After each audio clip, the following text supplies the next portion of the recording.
اعوذ باللہ من الشیطان الرجیم۔ پناہ مانگتا ہوں، پناہ چاہتا ہوں، پناہ طلب کرتا ہوں میں اللہ تعالیٰ کی شیطان مردود سے۔ بسم اللہ الرحمن الرحیم۔ شروع کرتا ہوں اللہ کے نام سے جو بڑا مہربان نہایت رحم کرنے والا ہے۔ الحمدللہ رب العالمین۔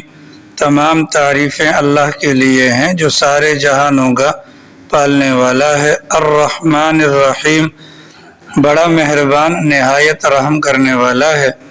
مالک یوم الدین، روز جزا کا مالک ہے۔ ایاک نعبد و ایاک نستعین، ہم تیری ہی عبادت کرتے ہیں اور تیری ہی عبادت کرتے رہیں گے، اور تجھ ہی سے مدد مانگتے ہیں اور تجھ ہی سے مدد مانگتے رہیں گے۔ اہدنا الصراط المستقیم، تو ہمیں سیدھے راستے کی طرف ہدایت نصیب فرما۔ صراط الذین انعمت علیہم، راستہ ان لوگوں کا جن پر آپ کا انعام ہوا۔ غیر المغضوب علیہم ولا الضالین، نہ کہ راستہ ان لوگوں کا جن پر تیرا غیظ و غضب ہوا، اور نہ ہی راستہ ان لوگوں کا جو راہ راست سے بھٹک گئے۔ گزشتہ کل آپ حضرات کے سامنے اعوذ باللہ من الشیطان الرجیم کے متعلق کچھ باتیں بیان ہوئی تھیں کہ قرآن کریم کے اندر اللہ تعالیٰ نے تلاوت کلام پاک سے پہلے اعوذ باللہ پڑھنے کا حکم دیا ہے۔ چنانچہ جب بھی تلاوت کرنے کا موقع آئے تو ہم سب کے لیے لازم ہے کہ اعوذ باللہ من الشیطان الرجیم ضرور پڑھا جائے، اس کو سنت سمجھا جائے یا اللہ کا حکم سمجھا جائے۔ بہرحال تلاوت سے پہلے پڑھنا یہ ضروری ہے۔ البتہ تلاوت کے علاوہ کوئی بھی نیک کام ہو، اس کی ابتدا کے اندر بسم اللہ الرحمن الرحیم پڑھنا ہے، اعوذ باللہ وہاں پر نہیں پڑھنا۔ یہ کچھ باتیں تعوذ کے بارے میں گزشتہ کل آپ حضرات کے سامنے بیان ہو چکی ہیں۔ آج انشاءاللہ بسم اللہ الرحمن الرحیم کے متعلق کچھ باتیں آپ حضرات کے سامنے بیان کرنی ہے۔ بسم اللہ الرحمن الرحیم والی جو آیت کریمہ ہے، اس کے اندر دو چیزیں پائی جاتی ہیں۔ پہلی چیز اس مبارک آیت کے اندر جو موجود ہے وہ ہے اللہ کی ذات پر ایمان، اللہ کی ذات پر ایمان۔ اور دوسری چیز جو اس آیت کریمہ کے اندر موجود ہے وہ ہے انسان کا اللہ کی ذات پر بھروسہ کرنا۔ گویا کہ کسی بھی کام کی ابتدا کے اندر جب کوئی انسان بسم اللہ الرحمن الرحیم پڑھتا ہے تو وہ زبان حال سے یہ کہتا ہے کہ میں اللہ کی ذات پر ایمان بھی رکھتا ہوں اور اللہ کے بھروسے پر میں یہ کام بھی کرتا ہوں۔ تو بسم اللہ پڑھنے والے کے جو انسان ہوتا ہے اس کی زبان پر تو کلمات ہوتے ہیں، لیکن دل کے اندر اس کے یہ جذبہ ہوتا ہے کہ اللہ کی ذات پر ایمان اور اللہ کے بھروسے پر میں یہ کام شروع کر رہا ہوں۔ بسم اللہ الرحمن الرحیم یہ آپ کو قرآن کریم کے اندر 114 مقامات پر نظر آئے گا۔ ان میں سے 113 تو سورتوں کے شروع میں، اور 19ویں سپارے کے اندر جب انشاءاللہ ہم پہنچیں گے تو سورۃ النمل کے اندر درمیان میں بسم اللہ الرحمن الرحیم والی آیت موجود ہے۔ تو گویا کہ 114 سورتیں ہیں اور 114 مرتبہ بسم اللہ بھی قرآن کریم کے اندر موجود ہے۔ اب یہ جو سورتوں کے شروع کے اندر جو بسم اللہ الرحمن الرحیم لکھا ہوتا ہے، سوال یہ ہے کہ جس سورت کے شروع میں یہ لکھا ہو، آیا یہ بسم اللہ اور وہ آگے والی سورت ان دونوں کے درمیان کیا وہ ہے؟ مطلب جیسے سورۃ الفاتحہ ہے تو سورۃ الفاتحہ کی 7 آیاتیں ہیں۔ بسم اللہ الرحمن الرحیم کو اگر اس مبارک سورت کا حصہ مانیں گے اس سورت میں آیات ہو جائیں گی 8، اور اگر نہیں مانیں گے تو آیات ہو جائیں گی 7۔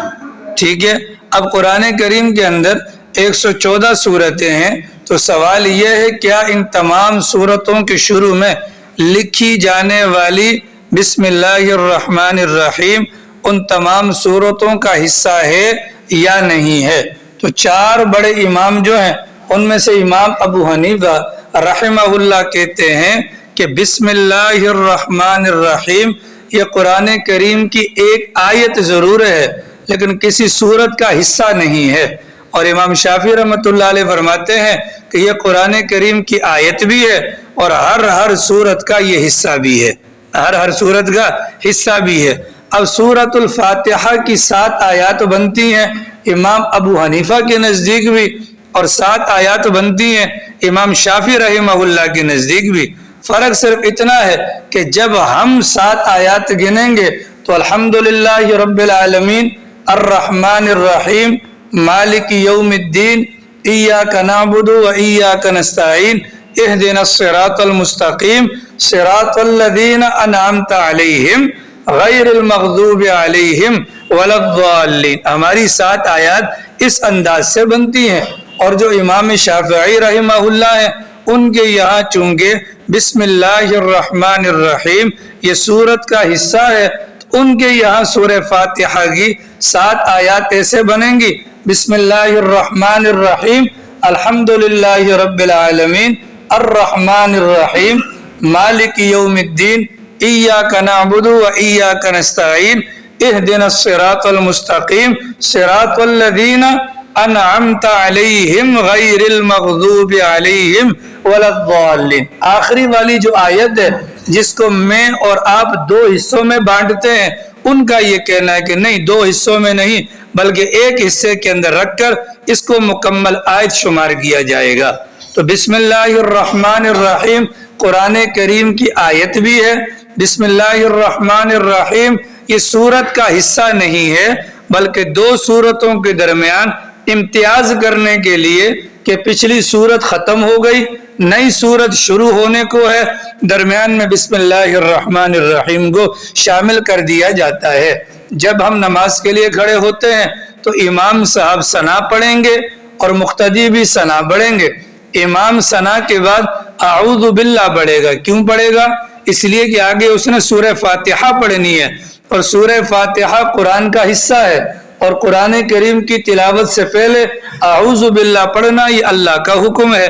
وہ اعوذ باللہ بھی پڑھے گا، اس کے بعد بسم اللہ بھی پڑھے گا، لیکن ثنا بھی آہستہ پڑھے گا، اعوذ باللہ بھی آہستہ پڑھے گا، اور بسم اللہ بھی آہستہ پڑھے گا، اور سورہ فاتحہ زور سے پڑھے گا. جو مقتدی ہوتا ہے اس کے ذمے چونکہ قرات یا تلاوت نہیں ہوتی، وہ خالی ثنا پڑھ کر خاموش ہو جائے گا. اعوذ باللہ کب پڑھا جائے گا؟ جب انسان نے تلاوت کرنی ہو، تو تلاوت امام نے کرنی ہے لہذا اعوذ باللہ امام پڑھے گا. مقتدی نے تلاوت نہیں کرنی تو نہ وہ اعوذ باللہ پڑھے گا اور نہ ہی وہ بسم اللہ پڑھے گا. اب قرآن کریم کی ایک آیت ہے بسم اللہ الرحمن الرحیم، تو محتاط اندازے کے مطابق قرآن کریم کے اندر تقریباً 6616 آیات بنتی ہیں، کم و بیش جس کے اندر ہو بھی سکتا ہے. اب جب ہم نے یہ کہا کہ بسم اللہ الرحمن الرحیم یہ قرآن کریم کی ایک آیت ہے، تو جب ہم پورا قرآن پڑھنے پر جائیں گے تو ایک مرتبہ زور سے بسم اللہ پڑھنا ہمارے ذمے میں لازم ہوگا. عام حالات میں ہر سورت کی ابتدا میں پڑھنا لازم نہیں ہوگا، لیکن ایک مرتبہ چونکہ یہ قرآن کی آیت ہے تو 6616 آیات کو مکمل کرنے کے لیے ایک مرتبہ کسی بھی صورت کے ساتھ ہم بسم اللہ بآواز بلند پڑھ لیں گے. جیسا کہ آپ نے دیکھا ہوگا کہ تراویح کے اندر ایک مرتبہ بآواز بلند بسم اللہ پڑھی جاتی ہے. اس کی وجہ کیا ہوتی ہے؟ تاکہ پورا کا پورا قرآن مکمل ہو جائے. یہ بات بھی سمجھ میں آ گئی. سورۃ الفاتحہ کے پڑھنے کے بعد جب ہم کوئی سورت شروع کریں گے، اس سورت کے شروع میں بسم اللہ لکھی ہوئی ہوتی ہے. آیا بسم اللہ پڑھنا ہے یا نہیں پڑھنا؟ تو پڑھنا مستحب ہے، یعنی ثواب کی بات ہے. لیکن اگر کوئی بندہ نہیں پڑھتا ثواب میں کمی نہیں آئے گی اور نہ ہی نماز کے اندر کوئی خلل واقع ہوگا. پڑھ لے تو زیادہ بہتر ہے. کتنی بات سمجھ آ گئی؟ بسم اللہ الرحمن الرحیم کے متعلق یہ چند باتیں آپ کو سمجھ میں آ گئی. اللہ کے لیے توجہ. بسم اللہ الرحمن الرحیم کے اندر ایک اللہ کا ذاتی نام استعمال ہوا، 2 اللہ کے صفاتی نام استعمال ہوئے. ایک اللہ کا ذاتی نام استعمال ہوا، 2 اللہ کے صفاتی نام استعمال ہوئے. اللہ کا ذاتی نام لفظ اللہ، اللہ کے صفاتی نام الرحمن اور الرحیم. الرحمن اور الرحیم یہ دو نام اللہ کے صفاتی ہیں۔ کوئی بھی انسان کوئی کام کرنے کے لیے جاتا ہے اس کو تین چیزوں کی ضرورت ہوتی ہے۔ سب سے پہلے اسباب مہیا کرنا، سب سے پہلے اسباب مہیا کرنا۔ جو کام کرنا چاہ رہا ہے اس کام کے لیے جو چیزیں درکار ہیں ان چیزوں کی موجودگی ہوگی تو کام ہوگا۔ ایسا ہی ہے، اسباب ہو گئے، اب ہر بندے کی تمنا یہ ہوتی ہے یہ کام مکمل ہو جائے، یہ کام پایا تکمیل کو پہنچ جائے۔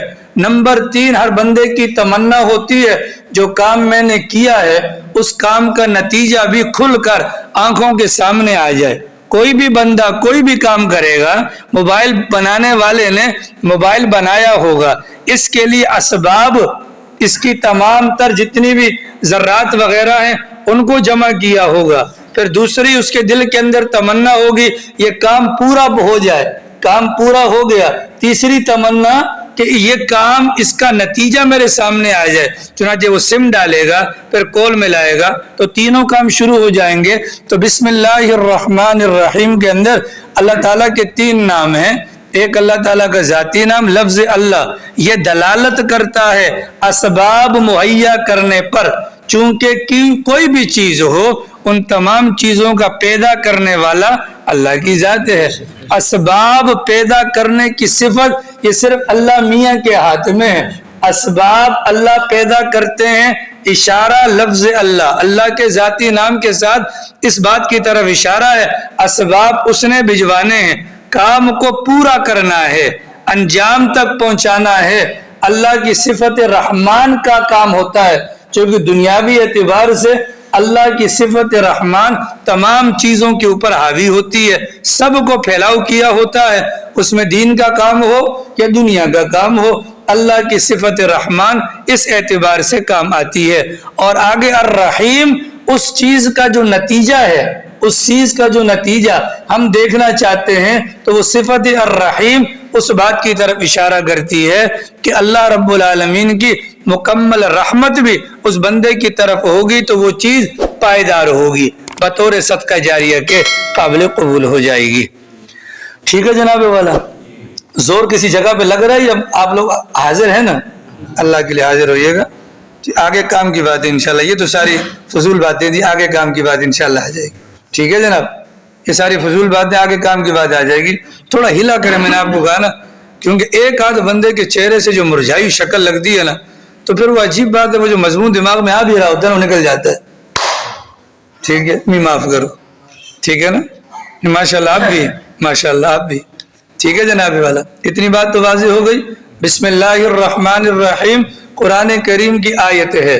بسم اللہ الرحمن الرحیم کسی سورت کا جز نہیں ہے۔ بسم اللہ الرحمن الرحیم نماز کی ابتدا میں امام کو پڑھنا ہے۔ بسم اللہ الرحمن الرحیم نماز کے دوران آنے والی سورت کی ابتدا کے اندر پڑھ لیا تو بہتر ہے، نہیں پڑھے گا تو کوئی گناہ نہیں ہے۔ اتنی بات واضح ہو گئی جناب والا۔ بسم اللہ الرحمن الرحیم کے اندر اللہ تعالیٰ کے 3 نام استعمال ہوئے ہیں۔ نمبر 1 لفظ اللہ جو اللہ کا ذاتی نام ہے، نمبر 2 لفظ الرحمن اللہ کا صفاتی نام ہے، نمبر 3 لفظ الرحیم یہ بھی اللہ تعالیٰ کا صفاتی نام ہے۔ اب تھوڑا سا آگے اس کی فضیلت کے متعلق سن لیں۔ بسم اللہ الرحمن الرحیم اس کے متعلق رسول اکرم صلی اللہ علیہ وسلم نے فرمایا، قرآن کریم کے اندر ایک آیت ایسی ہے جو مجھ یعنی محمد صلی اللہ علیہ وسلم اور حضرت سلیمان علیہ السلام کے علاوہ کسی بھی نبی پر نہیں اتری، لیکن لوگ اس آیت کریمہ سے غافل ہیں۔ اور وہ آیت کون سی ہے؟ بسم اللہ الرحمن الرحیم۔ اس آیت کریمہ کے متعلق سرکار کا فرمان، اس سے لوگ غافل ہیں اور 1.25 لاکھ پیغمبروں میں سے مجھ محمد پر اور حضرت سلیمان پر اتری ہے، اس کے علاوہ کسی اور پر یہ نہیں اتری۔ چنانچہ رسول اکرم صلی اللہ علیہ وسلم فرماتے ہیں، جب جبرائیل امین علیہ السلام میرے پاس وحی لے کر آئے تو وحی سنانے سے پہلے بسم اللہ الرحمن الرحیم پڑھا کرتے تھے اور اس کے بعد اللہ کا فرمان مجھ تک پہنچایا کرتے تھے۔ اللہ کے نبی علیہ السلام کا فرمان ہے، بسم اللہ الرحمن الرحیم جب نازل ہوئی تو مشرق کی جانب سے بادل ہٹ گئے، ہوا رک گئی، دریاؤں کے اندر سکون آ گیا، جانوروں نے کان لگا دیے، شیاطین کے اوپر آسمان سے آگ کے گولے برسائے گئے، ٹھیک ہے۔ اس کے بعد اللہ رب العالمین نے اپنی عزت کی قسم کھا کر فرمایا کہ میرا یہ نام، یعنی جو بسم اللہ الرحمن الرحیم والا نام، کہ جس چیز پر بھی پڑھا جائے گا میں ضرور بالضرور اس کے اندر برکت ادا کروں گا۔ آگے سید اسماعیل حقی رحمہ اللہ نامی ایک بزرگ گزرے ہیں، وہ فرماتے ہیں اللہ تعالیٰ کے 3000 نام ہیں۔ کتنے نام ہیں جناب؟ 3000 نام ہیں۔ 1000 نام اللہ تعالیٰ نے فرشتوں کو بدلائے، 1000 نام اللہ نے صرف انبیاء کرام کو بدلائے، باقی ماندہ 1000 میں سے 300 نام اللہ نے تورات میں اتارے، 300 نام اللہ نے زبور میں اتارے، 300 نام اللہ نے انجیل میں اتارے، 99 نام اللہ نے قرآن کریم میں اتارے، اور ایک نام کو اللہ نے اٹھا کر اپنے پاس محفوظ کر لیا۔ پھر ان 3000 ناموں کا مجموعہ معانی کی صورت میں بسم اللہ الرحمن الرحیم کے اندر لا کر شامل کر دیا۔ گویا کہ جو بندہ بسم اللہ الرحمن الرحیم پڑھتا ہے تو بیک وقت وہ اللہ میاں کو 3000 ناموں کے ساتھ یاد کرتا ہے۔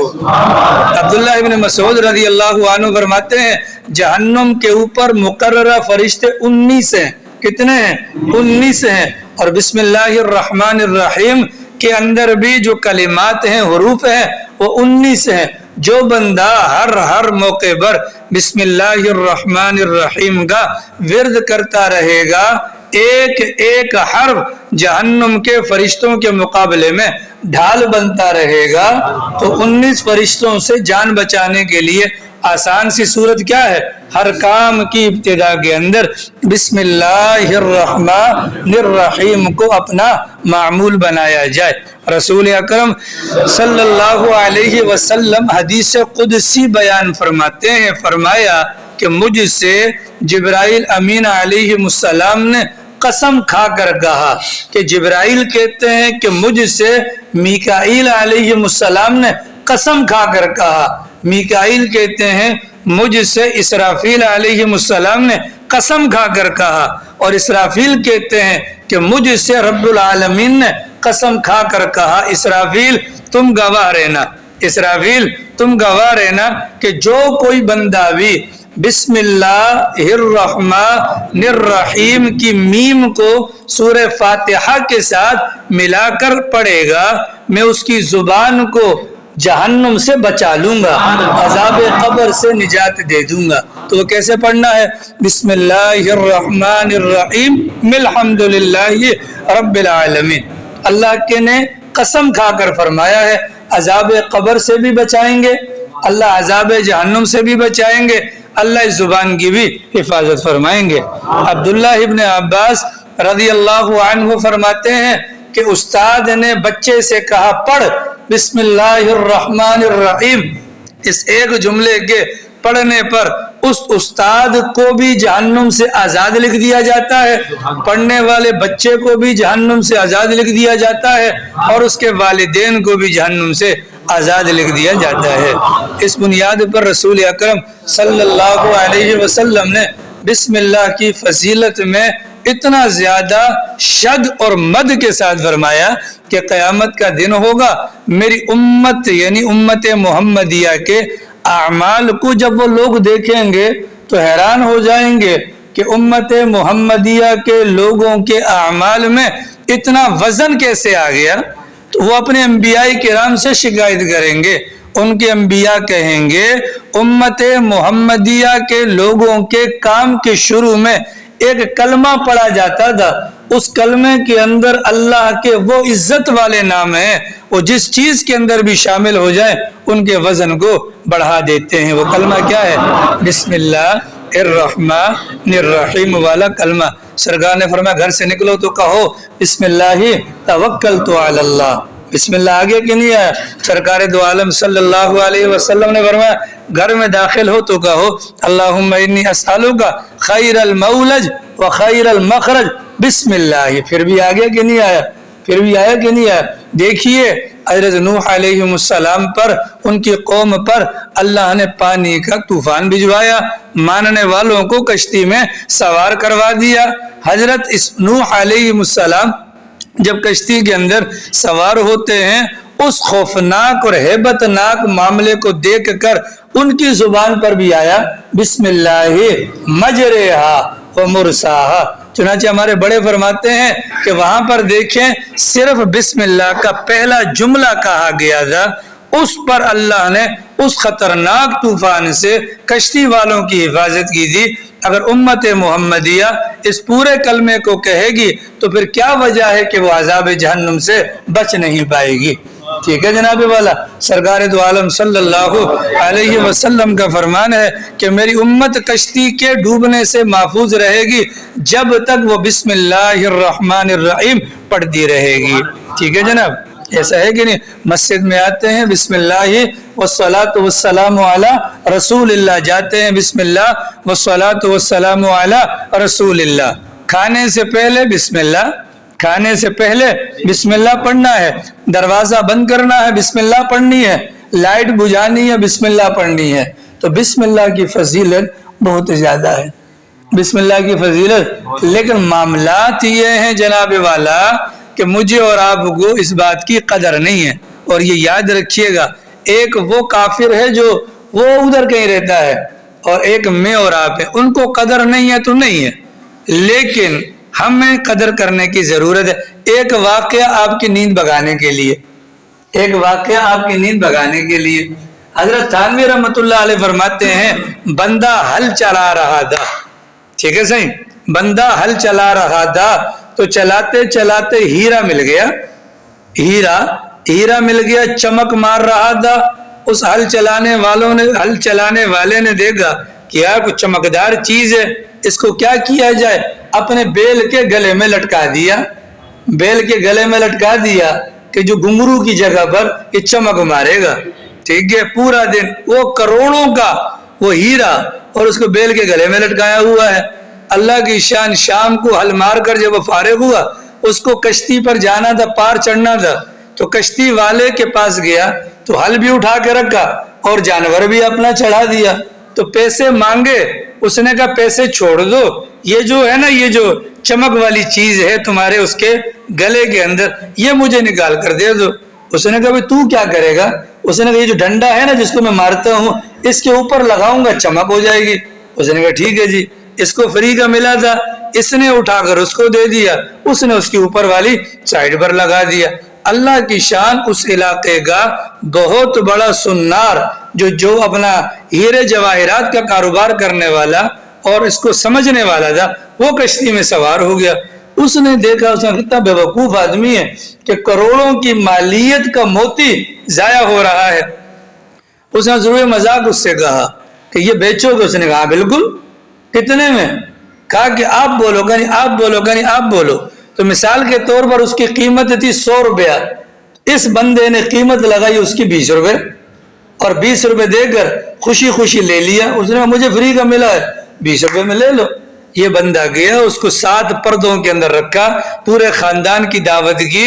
حضرت تھانوی فرماتے ہیں پورے خاندان کی دعوت کی اور سب کو بتلایا اتنا قیمتی ہیرا لگا ہے، ہماری 7 نسلیں بیٹھ کر کھائیں تو بھی پریشانی نہیں ہوگی۔ سب کو بلا کر جب اس کی زیارت کروانے کے لیے کیا گیا تو وہ اندر سے کرچی کرچی ہو چکا تھا، ٹوٹ کر، اور اللہ نے اس ہیرے کو قوت گویائی دی اور وہ بولنے لگا کہ ہل چلانے والا میری قیمت نہیں جانتا تھا، ہل چلانے والا میری قیمت نہیں جانتا تھا، اس وجہ سے اس نے اپنے جانور کے گلے میں لٹکا دیا، اور کشتی والا میری قیمت نہیں جانتا تھا، ظالم تو میری قیمت جانتا تھا، جاننے کے باوجود تو نے میری اتنی کم قیمت لگائی کہ میرا کلیجہ پھٹ گیا۔ سمجھ میں آ گئی؟ تو بسم اللہ الرحمن الرحیم کی پاور کیا ہے، کافر کیا جانے، کافر کیا جانے۔ معراج والی رات میں مشہور حدیث آپ نے سنی ہوگی، رسول اکرم صلی اللہ علیہ وسلم فرماتے ہیں کہ میں نے دیکھا 4 نہروں کو، میں نے دیکھا 4 نہروں اللہ کے لیے۔ اب اس روایت پر تو عمل کی نیت سے بیٹھ جائیں، ثواب کے لیے نہیں، بیٹھ جاؤ عمل کی نیت سے، ٹھیک ہے۔ اللہ کے نبی نے فرمایا میں نے نہروں کو دیکھا، 4 نہریں، کون سی؟ جو قرآن میں آتا ہے، شراب والی، دودھ والی، پانی والی اور شہد والی، 4 نہروں کو میں نے دیکھا۔ تو میں نے جبرائیل سے پوچھا، چونکہ اللہ کے نبی کے 2 وزیر زمین پر تھے، 2 وزیر آسمان پر تھے، زمین والے وزیر ابو بکر اور عمر، اور آسمان والے جبرائیل اور میکائیل۔ اس سفر کے اندر جو وزارت کی جو ذمہ داریاں تھیں حضرت جبرائیل کے ساتھ تھیں۔ اس بنیاد پر حضرت جبرائیل سے سرکار نے پوچھا، جبرائیل یہ نہریں کہاں کو؟ کہا یا رسول اللہ یہ تو معلوم ہے کہ یہ اپنا جنت کی طرف کو جا رہی ہیں، کہاں سے رہی ہیں مجھے بھی نہیں پتا۔ اللہ کے نبی خاموش ہو گئے۔ تو جبرائیل امین نے کہا یا رسول اللہ آپ اگر اللہ میاں سے دعا کریں تو مجھے بھی پتہ چل جائے کہ ان کی اصل اور بنیاد کہاں سے ہے۔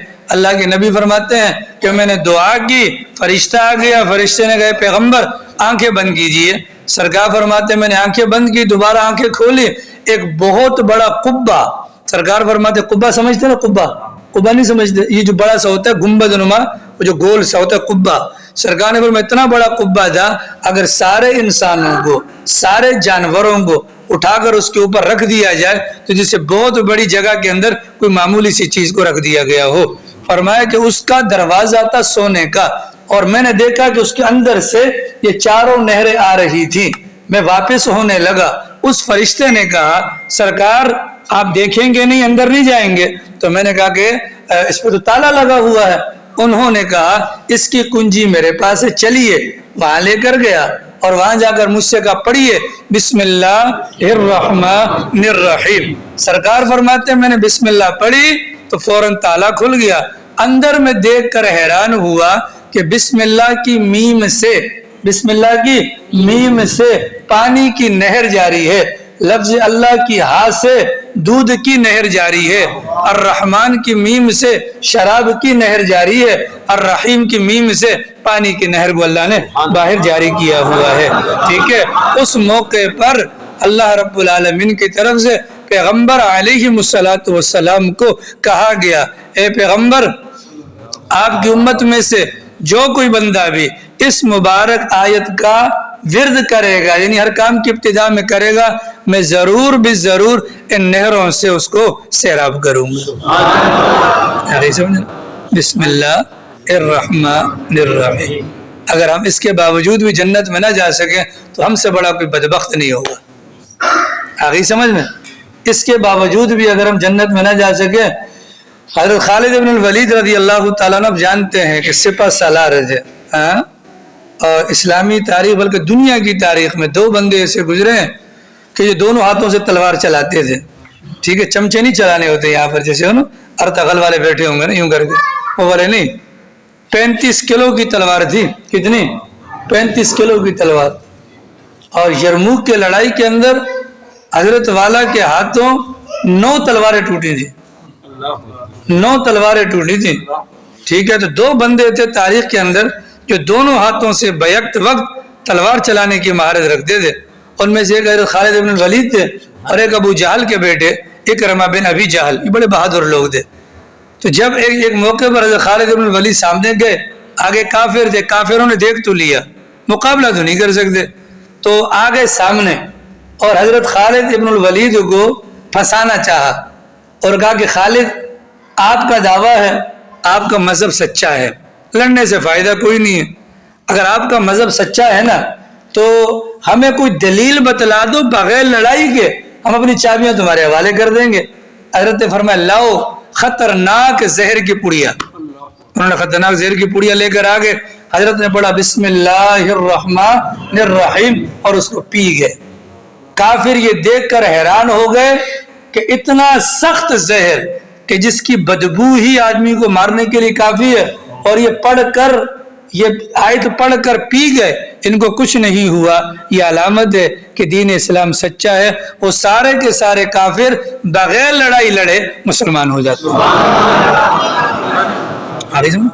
بسم اللہ کی بڑی برکت ہے۔ وہ یہودی کا واقعہ تو سنا ہی ہوگا، ہاں عمران بھی آپ نے سنا دیتے آپ یوں کرو، میں نے شاید آپ نے سنا ہوا ہونا۔ ٹھیک ہے، کوئی اللہ والے تھے یہودیوں کی بستی کے قریب، بسم اللہ کی فضیلت پر بیان کر رہے تھے، تو تو ایک یہودی لڑکی نے بھی بسم اللہ سن لی، فضیلت سن لی، تو وہ خاموشی سے چپکے سے مسلمان ہو گئی۔ اللہ کی شان یہ ہے کہ اس کا باپ یہودی، بادشاہ وقت کا وزیر، کیسے برداشت کرے؟ میرے گھر کے اندر اسلام آ گیا، بیٹی کو مارا، ڈرایا، دھمکایا، پر بیٹی اسلام سے نہ بھری۔ تو باپ نے یہ سوچا اس پر کوئی ایسا الزام لگاتا ہوں، الزام کی صورت میں اس کو پکڑوا کر قتل کروا دوں گا۔ چال چلی باپ نے۔ بعض باپ بڑے کمینے ہوتے ہیں، سارے باپ شریف بھی نہیں ہوتے۔ دیکھو باپ سے پردہ نہیں ہے، لیکن بازاری باپ ہو اسے پردہ کرنا چاہیے، ٹھیک ہے؟ سسر سے پردہ نہیں ہے، لیکن سسر اگر بازاری ہو نا اس سے پردہ ہے۔ تو سارے باپ اچھے نہیں ہوتے، کچھ باپ اچھے بھی ہوتے ہیں، لیکن موجودہ زمانے کے اندر تو اللہ معاف ہی کرے، ڈیجیٹل دور ہے، نہ ماپ وہ ہے اپنا پرفیکٹ اور نہ ہی باپ پرفیکٹ ہے، ٹھیک ہے؟ جو پرفیکٹ ماں باپ ہوتے ہیں نا وہ عشاء کے بعد گھر پہ جاتے ہیں، باہر بیٹھ کے گپے نہیں ہانکتے، ٹھیک ہے؟ بہرحال اس نے سوچا کہ کوئی نہ کوئی منصوبہ بنایا جائے۔ بادشاہ کی جو انگوٹھی تھی مہر لگانے والی وہ رات کو لے آیا اور بیٹی کو اس نے دے دی۔ ذہن میں یہ منصوبہ تھا کہ رات کو سو جائے گی، میں اٹھا کر اس کو غائب کر دوں گا، صبح اس سے انگوٹھی مانگوں گا، دے نہیں پائے گی، بادشاہ کو کہوں گا آپ کی مہر والی انگوٹھی سے چھپائی تھی، اس کو قتل کر دیا جائے گا، جان چھوٹ جائے گی۔ اس منصوبے کے تحت بیٹی کو لا کر انگوٹھی دی، بچی نے بسم اللہ پڑھی، بسم اللہ الرحمن الرحیم کہہ کر رکھ لی۔ باپ اپنے مذموم ارادے سے رات کو کمرے کے اندر گیا اور انگوٹھی نکال کر دریا میں پھینک دی اور آگے سو گیا۔ صبح دروازے پر دستک ہوئی، مچھیرا آیا، مچھیرا، اور کہا کہ چونکہ یہ وزیر تھا نا، کہ وزیر صاحب یہ سب سے بڑی مچھلی آپ کے لیے بطور ہدیہ، بطور ہدیہ۔ باپ نے بیٹی کو جا کر دی جلدی جلدی کاٹ کے تیار کرو۔ بیٹی نے جب اس کو کاٹا تو دھنگ رہ گئی، وہ جو انگوٹھی رات کو رکھی تھی اس کے پیٹ کے اندر ہے۔ بہرحال اس نے صاف کیا، بسم اللہ پڑھا اور جیب میں ڈال کر بات آئی گئی ہوگی، کھانا تیار کر کے باپ کو دیا۔ اب باپ نے اپنے منصوبے کے مطابق اسے کہا بھائی وہ انگوٹھی نکالو جی، اس نے بسم اللہ پڑھ کے نکالی اور باپ کو دی تو باپ سر پکڑ کر بیٹھ گیا۔ اب باپ نے اقرار کیا کہ میں نے تمہیں پھنسانے کے لیے یہ کام کیا تھا، تو بیٹی نے سارا واقعہ سنایا۔ اس طریقے سے مچھلی کو کاٹا، اس کے پیٹ کے اندر سے نکل آئی۔ وہ یہودی اکیلا نہیں بلکہ یہودیوں کی پوری بستی ایک بسم اللہ کی برکت کی وجہ سے مسلمان ہو جاتی ہے، ٹھیک ہے جناب؟ بسم اللہ الرحمن الرحیم، بسم اللہ الرحمن الرحیم۔ تو یہ بسم اللہ کے بڑے بڑے فوائد ہیں، تو بسم اللہ پڑھنا بھی چاہیے، پڑھوانا بھی چاہیے، ٹھیک ہے؟ گھر کے اندر افضل بسم اللہ کے اندر افضل یہی ہے کہ زور سے پڑھی جائے تاکہ دوسروں کو یاد آ جائے، ٹھیک ہے جی؟ بسم اللہ زور سے پڑھی جائے تاکہ دوسروں کو یاد آ جائے۔ تو یہ کچھ باتیں بسم اللہ کے متعلق ہیں۔ اس کے بعد یہ قرآن کریم ہے نا، ہمیں قرآن کا صرف ایک نام آتا ہے کہ قرآن، کیا آتا ہے؟ قرآن، بس نا۔ تو اللہ بہت بڑے ہیں، اللہ کی کتاب بھی بہت بڑی ہے، تو اس کا ایک نام نہیں ہے، اس کے بہت سارے نام ہیں۔ تو قرآن کریم کے نام کیا کیا ہیں انشاءاللہ آئندہ کل اس کو بیان کیا جائے گا۔ اللہ پاک توفیق عمل نصیب فرمائے، باقی انشاءاللہ کل۔